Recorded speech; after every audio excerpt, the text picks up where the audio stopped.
still waiting for some people to join us, so we're going to go ahead and launch a poll. It's going to be a vote for the, in quotes, best Halloween joke.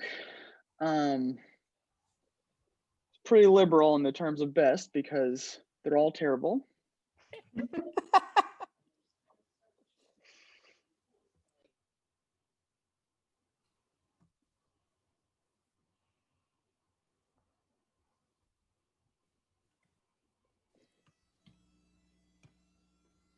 Ooh, they're all tied now.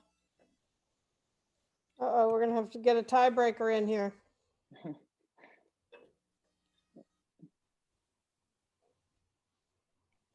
All right, you're all, should we get started? Even though we feel like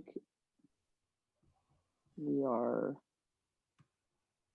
missing a lot of people. Anyway, welcome and happy Halloween, everyone.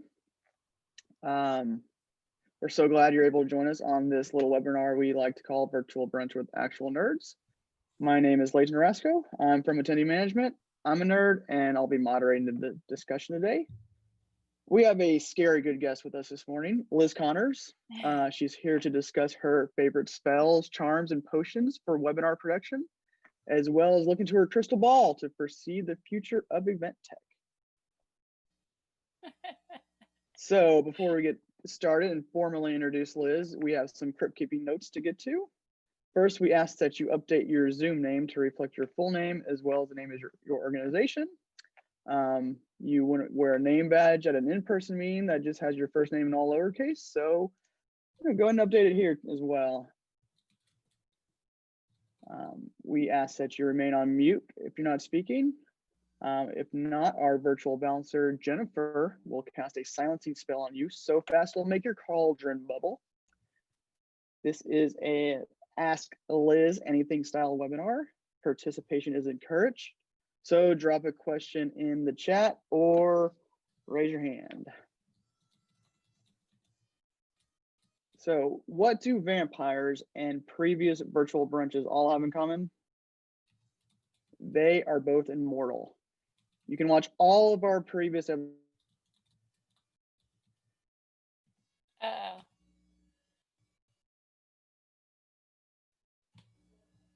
Gotta love it when the moderator freezes. Looks like we lost him. He's back, he's laughing, but he's muted. All right, sorry about that. I guess we had a little internet glitch here. It's the spider. He's messing with your mojo. Right.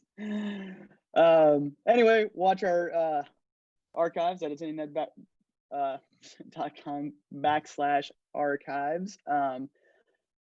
Unlike vampires, they don't suck. But Anyway, if you like these virtual brunches, please forward the invites to your friends. Like, share, comment on social media so you don't miss any new content. We've been putting out shorts. If you don't have time to watch the full hour long, these are key takeaways from discussion. We put them out on social media. So please like and interact with those posts. It really helps us grow the audience. And remember, just like in a zombie apocalypse starts with a single zombie liking one brain, you can do the same for us. All right, I think that's enough Halloween puns. Let's get to introducing Liz Connors. She's worked in the event technology, audiovisual production, sourcing, webcast production, hosting, consulting, destination management, tourism, communications, PR, marketing, event industry publication, and she began her career by planning events for a U.S. senator, which seems like a position that most people work up to, but not Liz. Apparently, she jumps right in. Can you say hi and maybe tell us what you've been doing since your days on Capitol Hill? Yeah, hi everybody. Happy Halloween. Thanks for jumping on today, and cheers to Virtual Brunch. Hi, Elizabeth. You look so cozy over there. She just was on my webcast a few weeks ago. What have I been up to? Oh my gosh. Everything, trying to pivot business to fit into our COVID times. And yeah, so I started planning events. I mean, I was always one of those people that people just look to. They just assumed, oh well, Liz will plan it. And so I just kind of fell into meetings and events, but it seemed like the right place to be, and still does. So but in about 2008, I really wanted to do something that in the events industry that would allow events to be more productive, more meaningful. You're gathering all these people together, and also a job that would have a lot of longevity and allow me to learn a lot. So I transitioned into the event technology side and have played there mostly, with a brief hiatus in marketing to add some skills there. But like Elizabeth Gloud down there in the corner in our Brady Bunch style view, I just have been very interested in event technology and what it can do for us. And it's such a fun place to grow and learn. So yeah, that's just a brief history for me. And I look forward to everyone's questions and a nice conversation. Great. Well, let's just get started by, we talked a lot about when you're producing an event like this, it's not strictly about what platform to choose, but it's also about what partners to choose. Yeah, absolutely. You know, and I think that's a good point to bring up first, Leighton, because I think it's no mystery that there are, you know, I think there's around 250 webcast platforms to choose from, and they keep getting added by day. Like everyone and their grandma wants to be in the business of webcast platform services now. So you have, you know, companies just adding this to their suite of products. But I think what planners need to be careful of is, you know, really vetting the service that you're going to get. You know, we try at MB4, we try and look at broadcast events just like live events, and try and implement all of the vetting that you would for a live production company. You know, you would never not find out what your service was going to be on the day of your live event. And so I feel like right now there's a lot of the support conversation is getting kind of forgotten until after the contracts are signed. And I think that the technology is only as good as the support or training that comes with it. So, you know, I think that this is a very key issue. And I think if you talk to a lot of planners, and I have been talking to a lot of people on my webcast that say they would do a lot differently. And if we're still in this situation throughout the whole full of 2021, I think we're going to start to see people being a little more careful, a little more choosy about the suite that comes with the webcast platform, and not just the bells and whistles and fun features for their attendees. And there's also different platforms for different types of meetings. And I think, you know, sometimes as planners, we want to just pick a vendor that we trust and know and then just stay with them. And I understand that, but sometimes there's going to be different products that will work best for different events. So you might, if you're doing a webcast where the sole mission is just to learn and put education out there, you might want to limit the features that you're offering to your attendees in terms of bells and whistles and networking and those sorts of things. But if it's a collaborative, you know, let's say it's a board meeting or an advisory board, you want to make sure you're getting everyone's opinion equally. So you want to add, you know, some sort of engagement, maybe upvoting, so that people can realistically vote on and candidly vote on, or even anonymously. I know sometimes, let's say it's a ad board, they don't want groupthink to be the ultimate decision on where a topic goes or where a meeting goes or what gets decided. So using a platform that has a lot of engaging voting options and different voting styles. So yeah, I think that's a huge thing right now. And you've got a lot of new platforms like Whova or Feedloop popping up. A lot of, the SaaS model, and it really is SaaS. If you sign up with them, for the most part, you have to data enter all of your stuff. You have to kind of run your program. So you get all these fun features, but you're going to be the one setting them up. So they're great products, and at a great price, but you're going to have limited support. They don't actually want you to call them. And I love SaaS because I'm like a do it myself type of person. So I'm like, great, $250, I can sign it up and run it myself. But that's not for everyone. So I think, Leighton, that's a great place to start. And I think support is really important. Yeah, so that kind of brings up another question about, a high budget versus a low budget meeting, and sort of in between. Like, if you're looking at a $250 software as a service option, versus a full-on production, Like a how do custom you, platform. yeah, I mean, what are the questions that you have to ask yourself and your stakeholders, and, try to determine where your needs fall? Yeah. Well, I hate to say it, but it's really not rocket science, but it seems to be something that across the board is not always done, is when you start planning a meeting, really identifying the core, like the North Star, why you're doing it, who you're trying to reach. Is it just anyone? Is it, we just want to reach as many people as possible? Or is it should it be a hand-picked 100-person event with a lot of research done up front? Is it, again, is it purely educational? Is it a collaborative purpose for the meeting? And then, after you find your North Star and kind of start to identify those key pieces, like who's my target audience, then you can kind of decide what type of platform you need to conduct the type of meeting that you need. And a lot of times we like to encourage people to come adopt their technology early, but unfortunately there's a fine line between too early and too late. And we get it at all the different stages.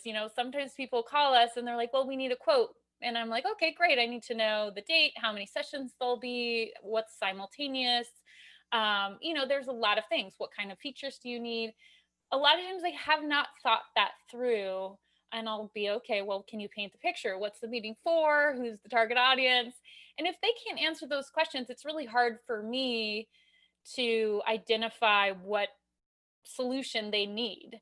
And so it is tricky. And I do think, though, you got to kind of start with your capstone. You got to start with, your core goal for the meeting. Is it education? Is it fun? And it can be a little bit of both of those things. If you have a multi-day schedule, there can be certain things for certain things.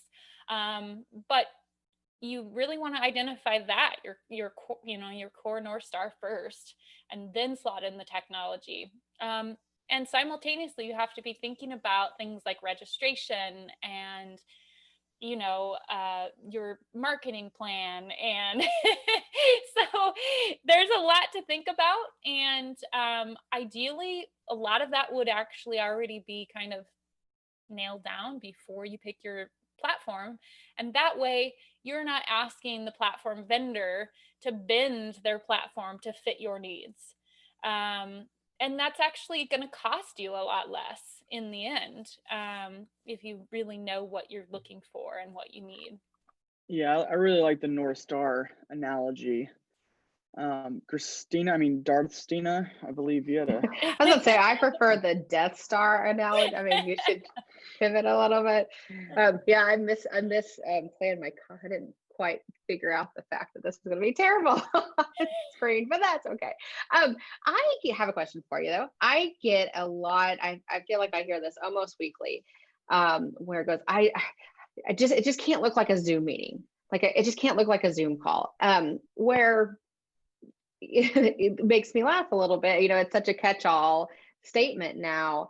But it's obviously a reference to, like, I want it to feel a little bit More It's polished. more polished, more produced. Do you have, what are your tips to accomplish, especially on a lower budget? Because I feel like the connection between that is that you're using the Zoom because of probably a cost, cost consideration. So do you have any tips for people who are looking to make whatever virtual event they're doing more polished? Yeah, I mean, like any technology, right? There's various levels of what you can do. And so let's say your company's decided to use Zoom and you can't get around it. They've signed an agreement and it's cheap and sometimes free. You can think about coordinating backgrounds.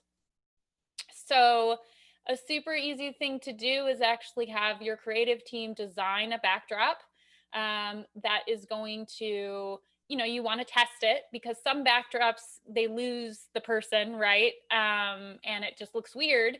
So you want to test it first, but you can put up logos, you can design so they kind of frame your person, and then you can have everyone on that background, so that makes it look produced. You can then kind of one step off, let's say you want your speakers to be on Zoom. I mean, it's really tricky not to right now because a lot of people are still at home broadcasting from just wherever they are. Green screen is an option. It's not terribly expensive. It can require some production. Green screens can be a little finicky, but that is an option as well. Bringing your speakers to a place where they can still be socially distanced, but a place that's more like a theater, where there isn't actually anyone in the audience, but you can actually set up multiple camera angles to make it dynamically switched and a little more kind of broadcast looking. And you can pick a venue. There's all sorts of little boutique venues that can be rented for $600 a day, where they already have props and clothing and backdrops for you. And we've even done it where we've had the speakers in different rooms. We've chosen studios that actually have different rooms, but they are the same backdrop. So again, it makes your speakers look like they're in the same place. Now, going up a level, you can take Zoom or take WebEx or GoToMeetings or whatever and feed the video portion and the sound into a broadcast skin. So most people that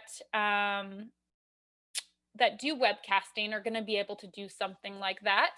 And the broadcast skin is actually it's typically a web page that's designed and branded, and it has spaces for where the video will go, maybe, a comments box, but it's designed to look like the look and feel that the client wants.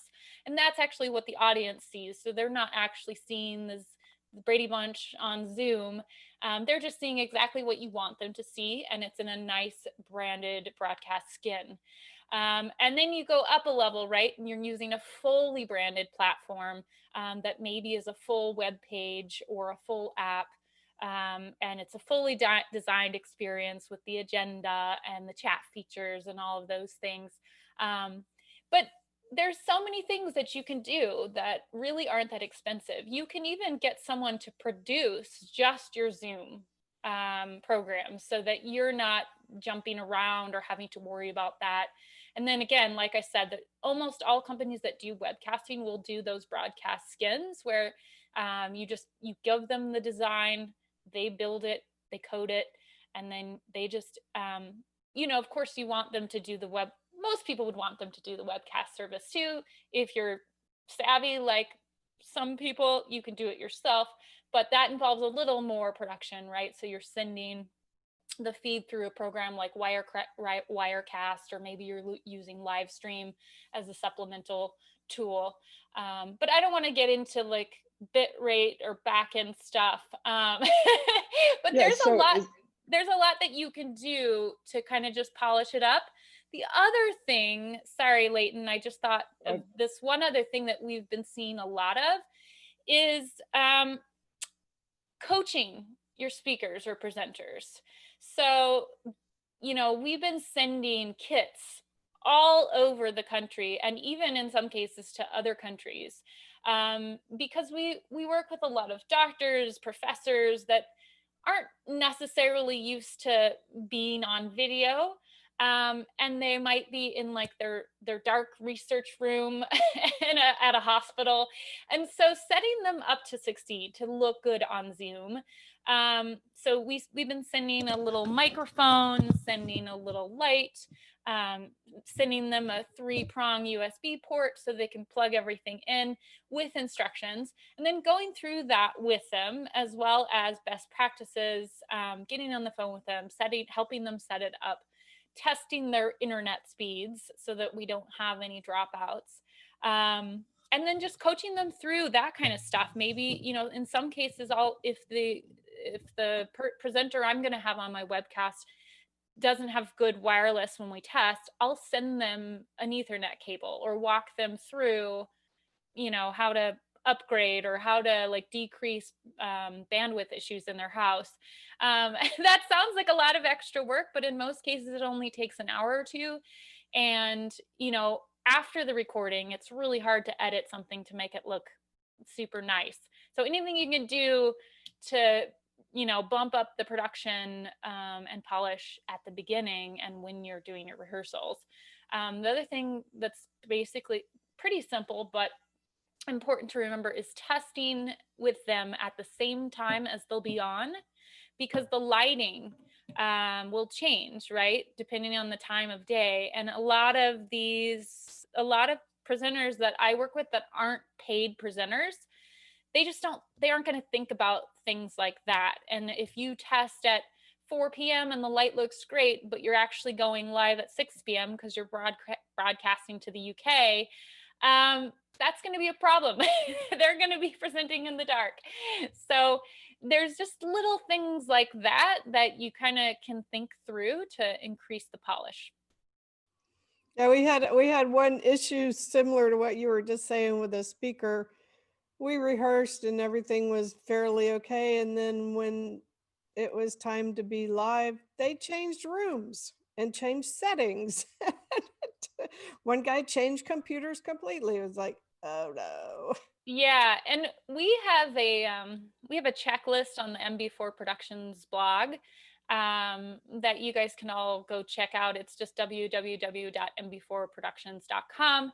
And you click on the MB4 Live page, and there's all sorts of great resources there. But it goes through a lot of what I've just talked about and more. It talks about how you kind of have to match the lighting that you purchase. Like if you purchase a light like this, it's great because it whips all around. It's got 6 settings, $29 on Amazon. Nothing fancy, but it can match the lighting that I already have in my house, because you've got cool tones, you got warm tones, and not everyone looks good in both. So that's another thing you got to play around with. But it goes and that through one does not put that. Circles on your eyes. Yeah, it's pretty magical. I think there's some magic in this lamp. Also the coffee. Yeah, link that one up. Yeah, and I mean, I've noticed just like today, we've done these several times at the same time of day, but for some reason I have the light coming in this window that it's closed. I mean, the blinds are closed, but I got a lot of weird light coming on one side of my face. So it's worth trying every time, even if you don't. Yeah. Well, and the seasons change the way the light comes in. So I used to be able to keep, this isn't actually ideal. My setup is not ideal, but it's COVID time. So I hope you guys will forgive me. But I used to be able to keep the curtain open for evening programs. But now that it's fall, the angle of the light comes in differently. And so now I can't.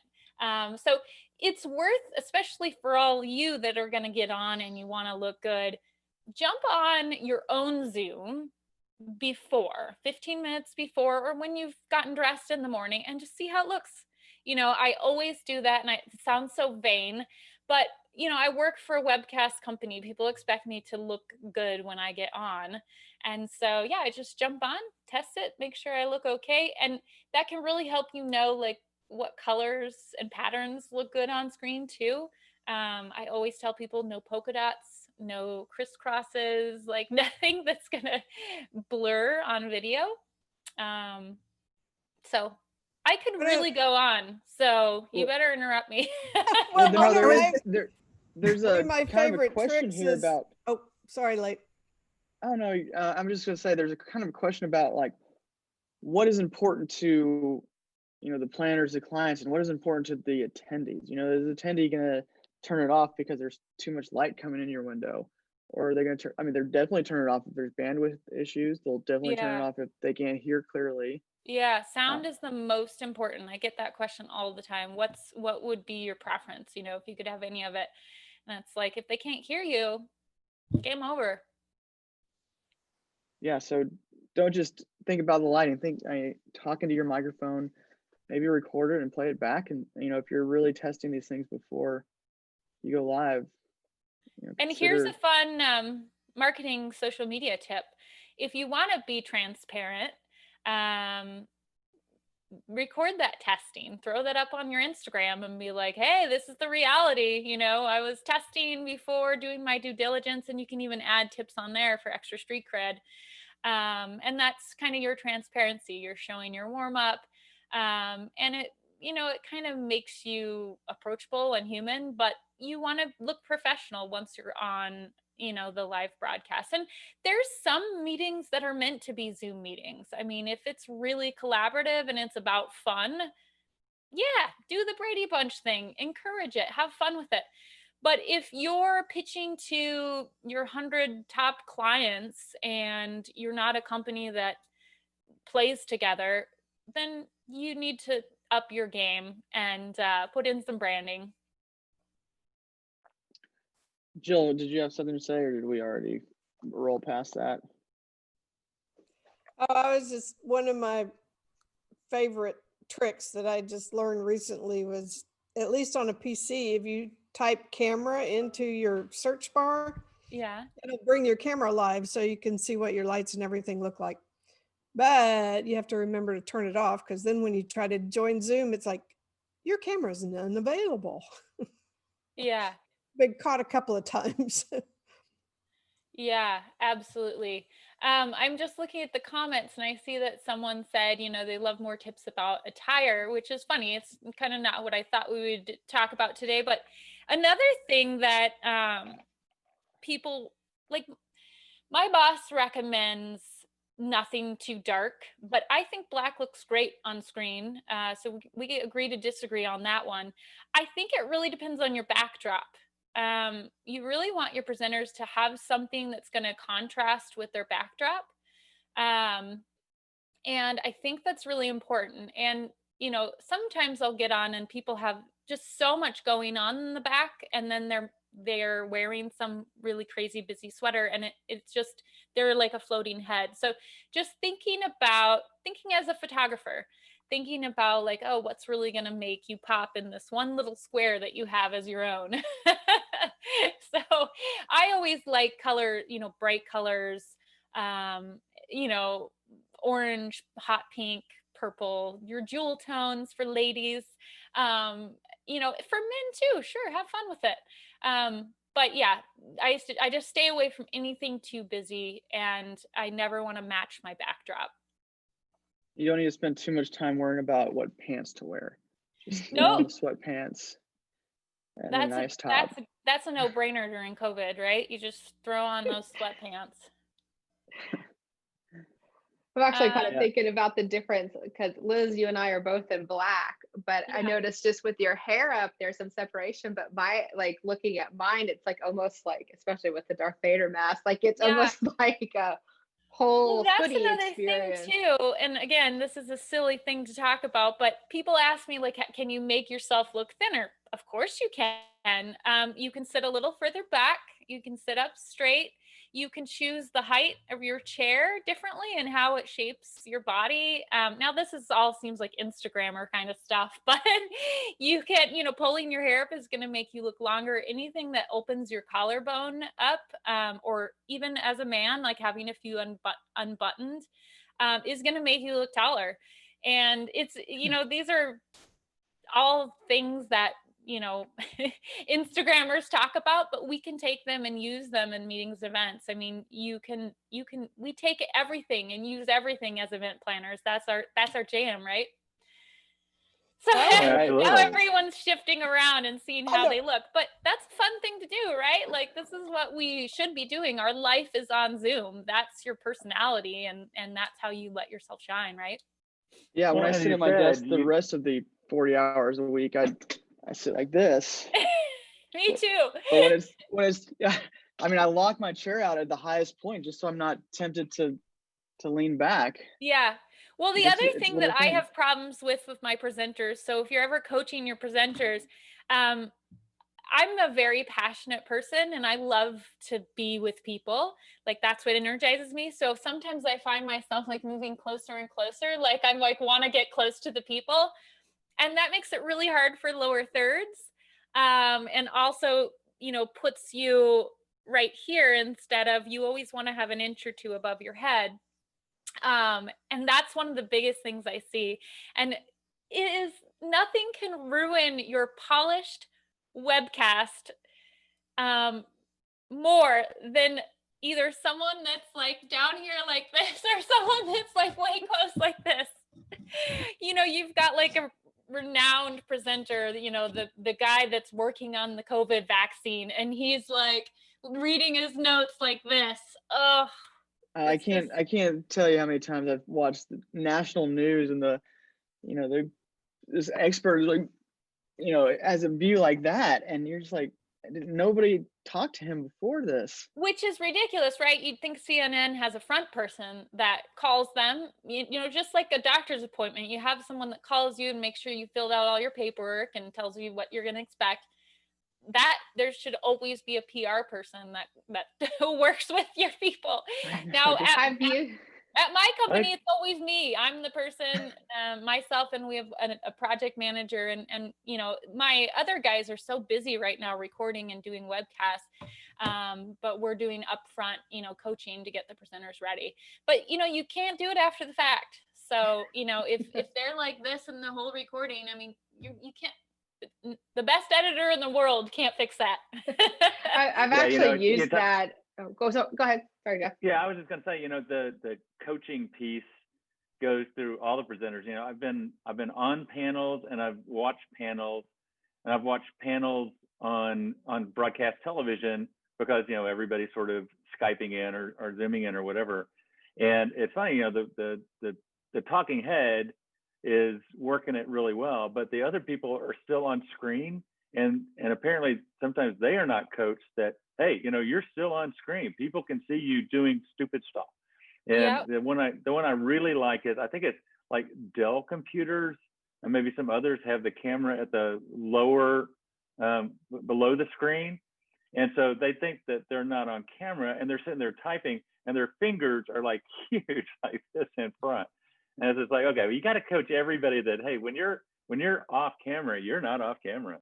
Yeah, and that's another benefit of, using like a broadcast skin or something and having someone that's actually lead producing, because they can make it seem as if there's multiple cameras, and they can like switch, they can crop in, they can go widescreen, they can switch. If you're picking your nose or something, they can switch over to a different image, or, go back to the host, or, there's a lot of good things to think about there, right? And these are like small granular details, but I think event planners are not taking their event planner hats fully into this virtual thing, which they should, right? You would never have like your full technical team standing behind your keynote speaker. So there's just things like that have been, I feel like a broken record, because every client, we're going through these things with, and it's good. And, we're all learning. This is a new thing for so many people, but yeah, it's kind of, we're bringing together broadcasting, live events, and production. And, when you want something that's really polished, you have all three of those things coming together. So. Yeah. Well, I mean, that's a good time to transition from what we all look like on our webcam to putting your planner hat on and figuring out how to do different types of events in the virtual world. We talked on our pre-call about CSR events and how we don't really see those translating to the virtual as readily as, you know, some of us would like to see. Yeah, agreed. And, you know, I think CSR, there should be a CSR component to all programs. I mean, I think giving is really important, and you know, the younger generations are really looking to companies to kind of pave the way on warm fuzzies, and we need more warm fuzzies in the world, especially this year. Am I right? Absolutely. And so, you know, you guys do this thing, which I don't know if you've publicized to your audience, where so they asked me if I wanted to be sent a coffee or something, or if they could donate to my favorite charity, to thank me for being on. And I think that is the coolest thing. And so I gave them a few charities. Tipping Point Foundation. And we got one ready for you San here. Francisco, great. And Leighton's put it up on screen there.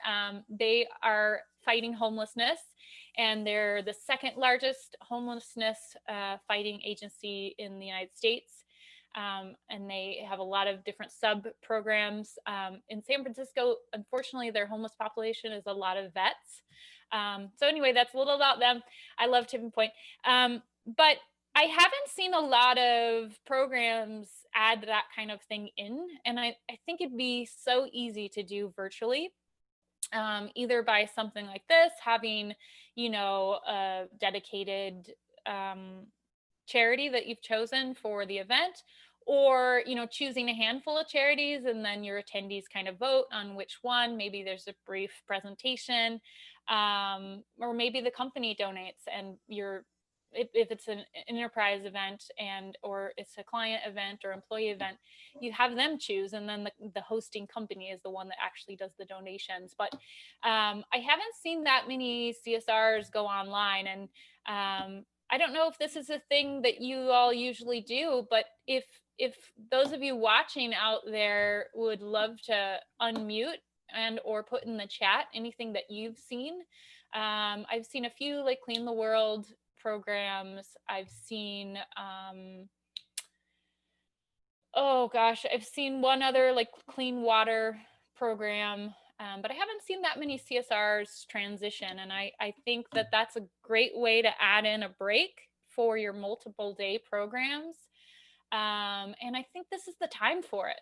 There's so many people that are in the need, and you can actually take your networking strategy and your CSR strategy and blend them into one. So you are having, you know, maybe if you think far enough in advance, you have people send in when they register, when they go on Attendee Management Inc. and they register, they they type up what is important to them in terms of charities. And then you match those people up, right? And then they come up with something. And so it's a great way to do networking through something that's really at the core of their heart. Yeah, that's a great idea to combine the networking with the CSR. Yeah, I mean, a lot of these online programs, I don't know, I'm seeing two things. I'm seeing people shorten their program for virtual just due to attention spans, but I'm also seeing people spread them out over more days. Because they're finding it's hard to get attendees to give them a full day when they're not on site. So thinking of things that are going to break up your program but keep it going, to make it feel more like a live event, because that's one of the biggest problems that I'm seeing people have is having people, your attendees, allot the time for it as if it were a live program. And I don't know if that's like pressure from the boss, or you're just at home, so you're distracted and it's just not as exciting, but finding ways to pull at those heartstrings and bring people in at different times during the program, and to get them to stay in and to be refreshed and get up and move together. I think you got to think about, what did we do at live events that made it feel so special, and how do we bring that into virtual programs?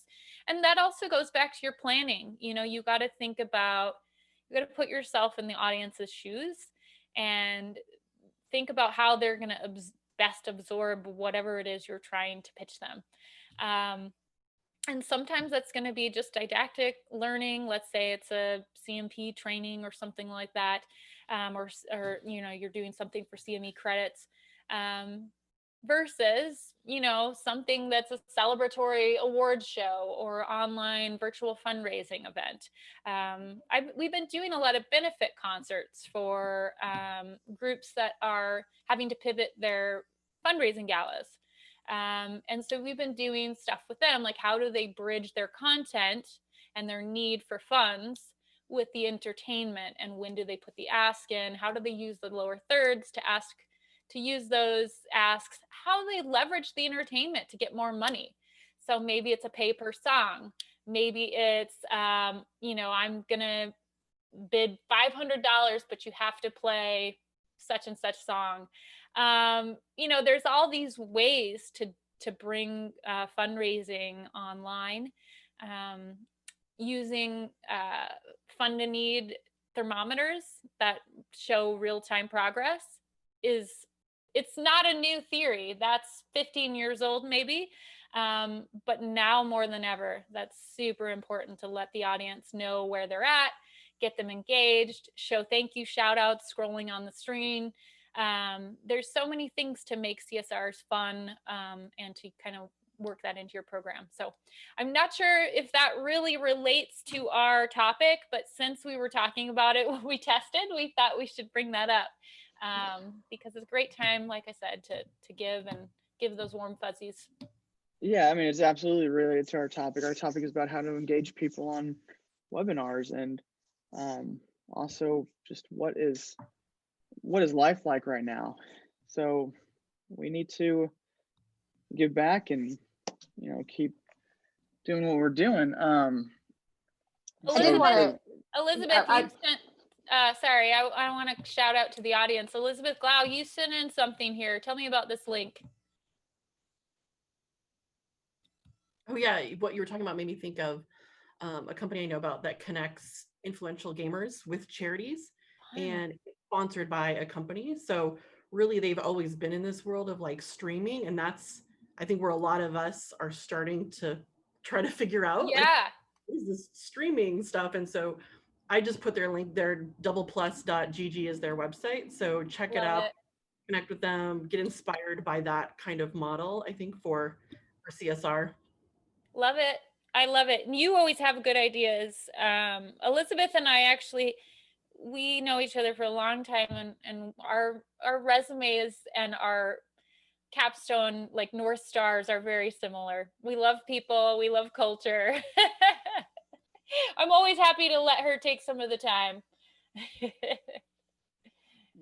Thank you, So, Elizabeth. What else? Blayton, you were just about to jump in, but we want to hear more from the audience. Katie, Janine, Deb, Lynn, what's going on over there? I was just going to ramble. So, Christina, were you going to jump in, or were you just going to point? I was actually going to draw attention to Elizabeth's post too, because it looked really interesting. So nice. So what, just what other things can we man, it's so hard to use the word pivot these days, but swing around and how do we adapt other programs, especially like networking, to kind of format? Well, I think again, it just comes to thinking about it. It comes to thinking about it and being creative, and everyone wants like the holy grail, but there isn't always one holy grail to fit every meeting. I mean, you got to think about, so I did an event for eBay a handful of months ago when this whole thing started, and it was a really cool program. It was like, so when you work at eBay, you get put in this, especially in technology, in the technology team, you get put in the track. And they're basically training everyone there to eventually move up the ranks and become, leaders or mentors. So they have this whole mentor program, and their technical team, they're all engineers and coders. And so the type of program I'd put together for them for networking would be very different from what I put together for your general event planner attendee. We wanted something that involved numbers and puzzles and, them working together. And also then we bent that so that the leadership team that made the decisions about who gets moved up in the program and who gets, moved up the ranks in terms of director positions, we allowed them to actually be flies on the wall for these puzzles. And so they could actually see how people work together and what their leadership styles were, how well did people listen. So they took this networking game and they turned it into another way to kind of rank who was best positioned to become a leader in their eBay leadership program. So just as an example, we really kind of thought about it in advance together. They didn't just say, well, we're just going to do 3 truths and a lie, which is great fun. But we were able to find something that fit 2 goals for their program. So again, it just comes back to your North Star, planning it out, thinking of why you're doing things. How do you want this to affect the attendees? What's the end goal? And then finding something that fits that. And I'm always happy to help. Sourcing is one of my favorite things to do, finding new games, finding old games, putting people in touch with one another. So you can always reach out to me. Elizabeth always is a great resource. Put your question out. If you're looking for something really niche, put it on the MPI discussion board. You will get more responses than you probably want. But, it's all about thinking in advance, finding out, what you're looking to accomplish, and then finding what fits that. And there's a million things out there. There's networking apps like Brella, Brella. I'll put it in the chat. That is a great tool that you can use as kind of a built-in networking. So that one's a good one. There's tools like Vivox, type that up, VVOX. That one has upvoting, so it's good for like rank voting. It's good for collaboration. You can then pull people's submissions into polls, and so it's really dynamic and easy to use like that. You can go to a company like Feet First Entertainment in LA that's mastered trivia program that they have, and it is so great, and they can bend it to almost any group you can imagine, and they're masters at team building and have been for 20 years.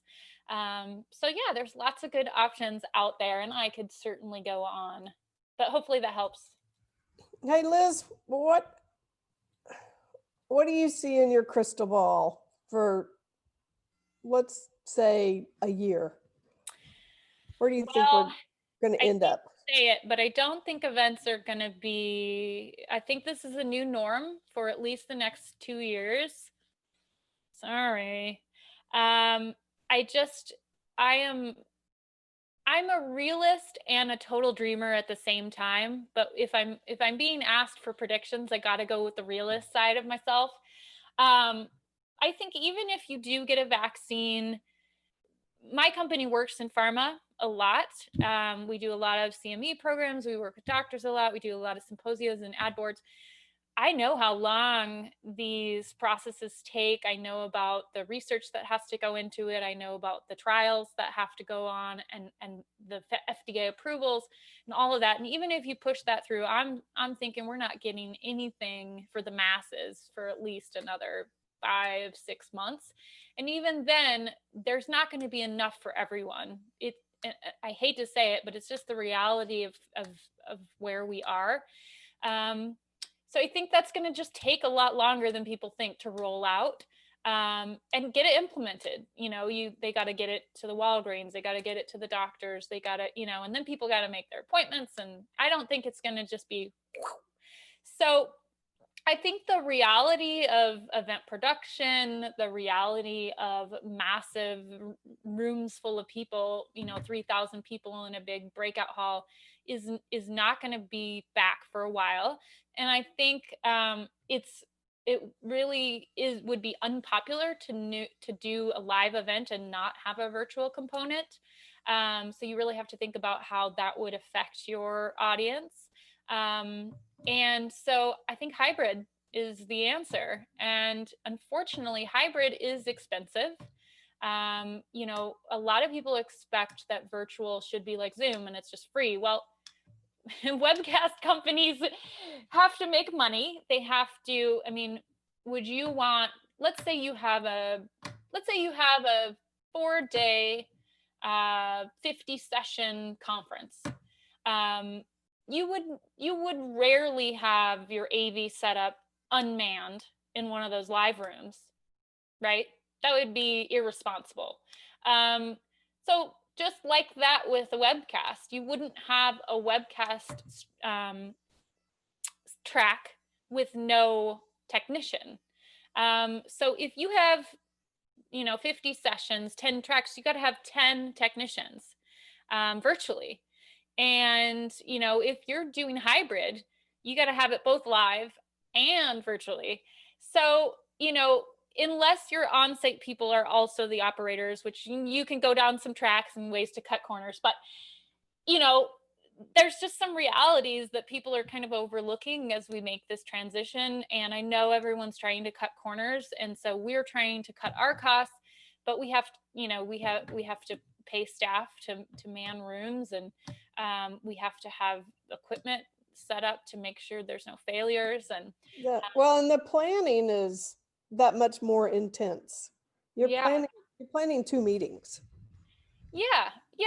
If you're doing it right, I don't want to scare people away. If you're doing it right, you're planning 2 meetings because your live audience has different needs than your offsite audience, or the same needs, but in a different way. They're going to be digesting in a different way.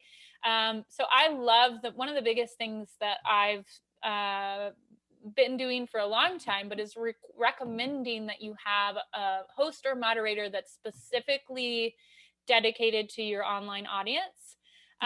They talk to them between breaks. They maybe tell jokes. They're kind of like your Ryan Seacrest. And you can have them as a sidebar in their own little studio or room live at the event. So they're totally in the know. But it just gives it that extra polish and really keeps everything flowing. I think your flow is really important for a virtual program. Absolutely. But thinking about how you bring your audiences together is also important. And I think more people are going to commit to a 3-day program if they know that they're getting this extra attention. They're not just like sat out there and forgotten. So you need to think of things, yoga or stretch breaks that are specific to your online audience.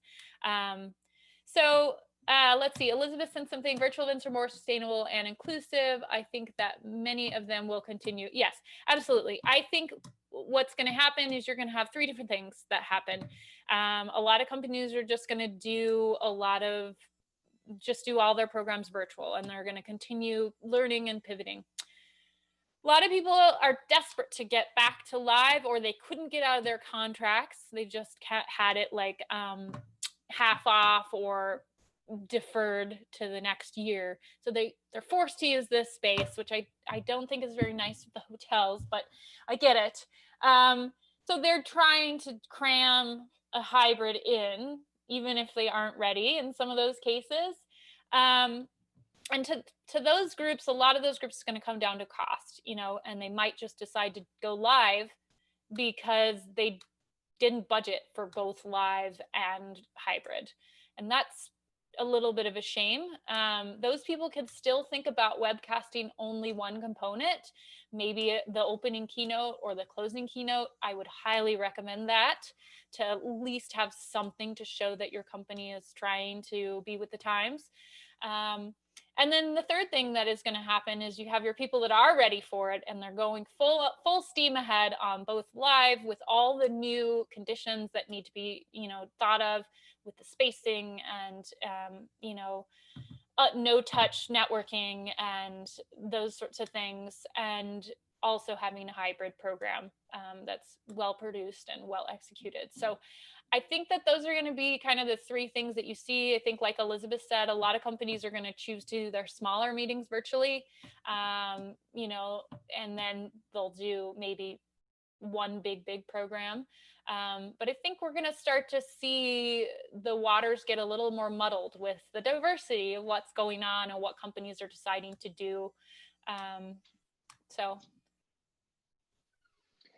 Yeah, and there's going to be a lot of push to, get people back in the hotels and back in the convention centers. So it's going to be interesting to see how that plays out. Leighton, that actually brings up something that I've been thinking about a lot, is the travel research that's come out. I don't know if anyone else has been kind of in on that. And unfortunately, I think at the same time as we're doing this, there's also a site, a big site, and maybe Elizabeth knows if that's right now or not, but it popped up on my calendar. I think Site Global is releasing a bunch of research today. And they had a webcast, so we'll have to all go watch that on demand, because I'm watching all of the research, right? I'm in the category of not being ready to travel, but I've heard all good things from all my planner friends that are big time travelers and can't live without it.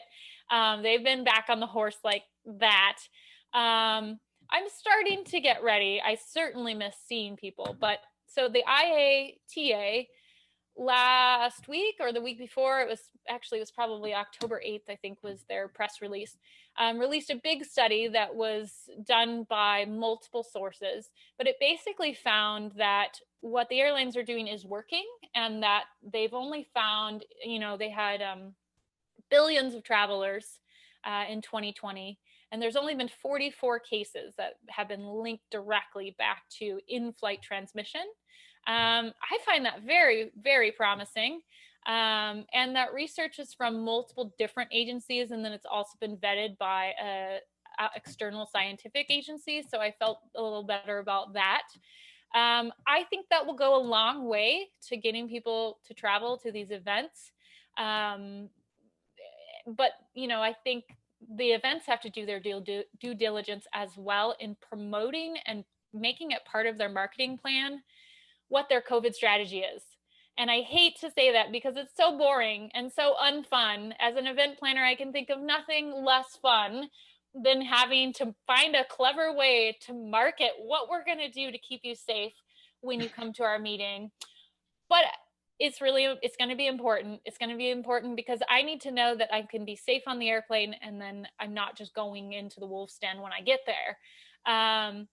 Because, a lot of people still aren't really doing indoor hangouts. So getting people to come hang out with hundreds of other people indoors is going to be, a challenge for some people.